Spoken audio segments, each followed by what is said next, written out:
ሰላም ጤና ይስጥልኝ ተመልካቾቻችን ከፕራይም ሚዲያ የሰዓቱን መረጃዎች ይዘን ቀርበናል። ከመረጃዎች ጋር ታደሰ ታምራት ነኝ። ኢትዮጵያ አንዱን ከፍ ሌላውን ዝቅ ብሎ ሳይሆን ሁላችንም እኩል ሆነን በወንድማማችነት አይን ተያይተን በመደመር እሳቤ የበለጸገች ሀገር ለልጆቻችን እናሻገር ሲሉ ጠቅላይ ሚኒስትር ዶክተር አብይ አህመድ ተናገሩ።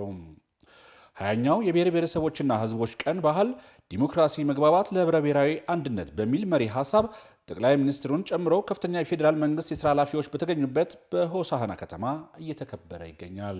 ጠቅላይ ሚኒስትር ዶክተር አብይ አህመድ በዕለቱ እንደተናገሩት በአባቶቻችን ደም የወረስነውን ነፃነት በብልጽግና ማጽናት ከዚህ ትውልድ የሚጠበቅ ተግባር ይሆናል ሲሉም አስገንዝበዋል። ዛሬ ከተሞቻችን እያሸበረቁ ገጠር መንደሮቻችን ለመሻገር ደፋ ቀና እያሉ ታሪካዊ ቅርሶቻችን አቧራቸውን አራግፈው የኢትዮጵያን ብቻ ሳይሆን የአፍሪካ ኩራት መሆናቸውንም በገሃድ እያሳዩ ናቸው ብለዋል። መሬትን ክረምት ከበጋ በማረስ ከምግብ ጥገኝነት ለመላቀቅ መላው የኢትዮጵያ በተለይም አርሶ አደሮች እየተጉ መሆናቸውንም ተናግረዋል። የማዕድን ሀብታችን እየተገለጠ የቱሪዝም ሀብቶቻችን እያበቡ ቴክኖሎጂን የመጠቀም አቅም እየሰፋ ልምዱም እያደገ ኢትዮጵያ በሁሉም መመዘኛ ከጨለማ ወደ ንጋት እየተሸጋገረች ትገኛለችም ነው ያሉት። በዚህም የተጀመረውን ለመጀመር ኢትዮጵያን ለማጽናት በጋራ መቆም እንደሚገባ በግልጽ ጥሪም አስተላልፈዋል። የኢትዮጵያን ብሔራዊ ጥቅሞች ለማስጠበቅ የክልላችን ሕዝብ ትጋቱን ይቀጥላል ሲሉ የማዕከላዊ ኢትዮጵያ ክልል ርዕሰ መስተዳድር ዶክተር እንዳሻው ጣሰው ገለጹም። ዲሞክራሲያዊ መግባባት ለህብረ ብሔራዊ አንድነት በሚል መሪ ሐሳብ ጠቅላይ ሚኒስትር ዶክተር አብይ አህመድ በተገኙበት 20ኛው የኢትዮጵያ ብሔር ብሔረሰቦችና ሕዝቦች ቀን በማዕከላዊ ኢትዮጵያ ክልል ሆሳዕና ከተማ እየተከበረ ይገኛል። ርዕሰ መስተዳድሩ እንዳሻው ጣሰው ባደረጉት ንግግር ባህሉ ብሔራዊ መግባባትን በማጠናከር የሀገረ መንግስት ግንባታን ሂደትን ለማሳለጥ ከፍተኛ ፋይዳ አለውም ብለዋል። በተጨማሪም ብሔር ብሔረሰቦችና ህዝቦች በአንድ መድረክ ተገናኝተው እንዲደምቁና እንዲመክሩ ምቹ ሁኔታም ተፈጥሯል ብለዋል። ኢትዮጵያውያን ባህላዊ ትውፊታቸውንና ልምዳቸውን የሚለዋወጡበት እድል መሆኑንም ጨምረው ተናግረዋል። ለወንድማማችነትና እህትማማችነት እሴቶች ማንበብ እንዲሁም ለህብረ ብሔራዊ አንድነትና ፌዴራሊዝም መዳበር ብሎም ለጋራ ትርክት ግንባታ በዓሉ የራሱን አስተዋጽኦ ማበርከቱን ቀጥሏል ብለዋል። ቀኑ በሀሳብ ልዕልና በመመራት ለብሔራዊ ጥቅም ቅድሚያ በመስጠት የመመካከርና የመወያየት ባህልን በማላቅ የዳበረ ዲሞክራሲ፣ የአካታችነት ባህልን እሴቶችን ለማስረጽ እንደ መልካም አጋጣሚ ይወሰዳል ሲሉም ገልጸዋል። በቅርስ ጥበቃ አያያዝ ስኬታማ ስራዎች መከናወናቸውን እየተከናወኑ መሆናቸውን የኢትዮጵያ ቅርስ ባለስልጣን ምክትል ዋና ዳይሬክተር ህይወት ኃይሉ ገለጹ። የኢትዮጵያ ቅርስ ባለስልጣን ምክትል ዋና ዳይሬክተር ህይወት ኃይሉ እንዳሉት ታሪካዊ ተፈጥሯዊ ቅርሶችን በማደስና በማልማት የቱሪዝም ማዕከል እንዲሆኑ በልዩ ትኩረት እየተሰራ ነው ብለዋል። በዚህም ለረጅም ጊዜ ትኩረት ያልሰጣቸውን ታሪካዊ ቦታዎች በማልማትና ነባሮችን በተሻለ መልኩ በመጠገን ሀብታቸው በአግባቡ እንዲገለጥ እየተሰራ ነው ሲሉም ገልጸዋል። በመደመር መንግስት እይታ በቅርስ ጥበቃና አያያዝ ስኬታማ ስራዎች መከናወናቸውንና እየተከናወኑ መሆናቸውን ምክትል ዋና ዳይሬክተሯ ተናግረዋል። በኢትዮጵያ በዩኔስኮ የዓለም ቅርስነት የተመዘገቡ ቅርሶችን ቁጥር እንዲጨምር እየተሰራ ስለመሆኑም ገልጸዋል። በደሴ ከተማ የሰፈነው ሰላም ዘላቂ እንዲሆን የድርሻቸውን እንደሚወጡ የከተማዋ የሃይማኖት አባቶች ተናገሩ። በደሴ ከተማ የሰላም ጥሪን ያነገበ ህዝባዊ ድጋፍ ሰልፍ ዛሬም ተካሂዷል።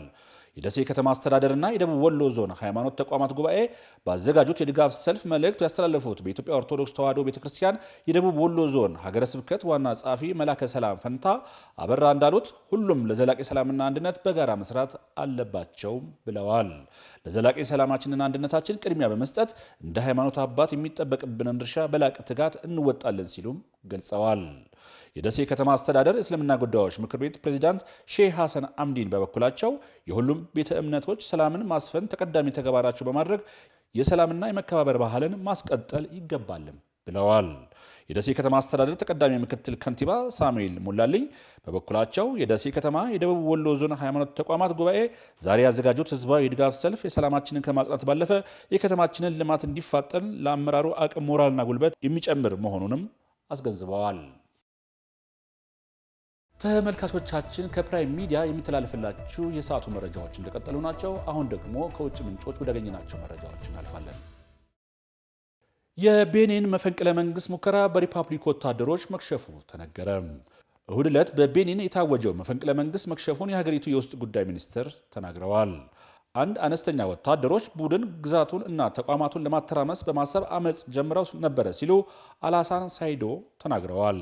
የቤኒን የጦር ኃይሎችና አመራራቸው ለሪፐብሊኩ ቁርጠኛ ሆኖ በመቀጠል ሁኔታውን እንዲቆጣጠሩና ሙከራውን እንዲያደናቅፉም ሆኗል ብለዋል። የወታደሮቹ ቡድን በቤኒን የመንግስት ቴሌቪዥን ላይ በመቅረብ የመንግስትን መፍረስ መፈንቅለ መንግስት መካሄዱን አስታውቀው ነበረ።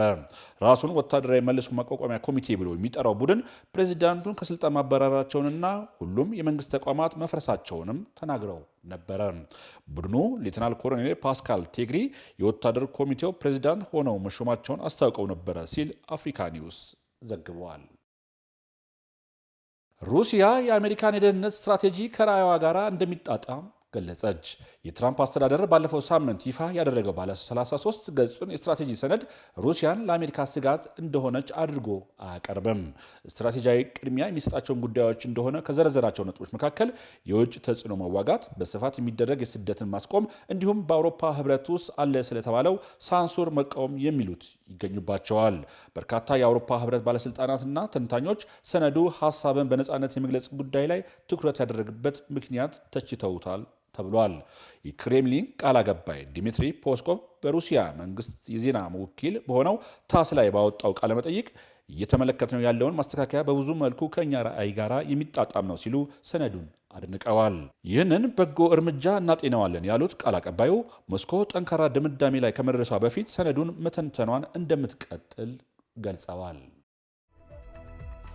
ተመልካቾቻችን የፕራይም ሚዲያ የሰዓቱ መረጃዎቻችን ይህን ይመስሉ ነበረ። ሰላም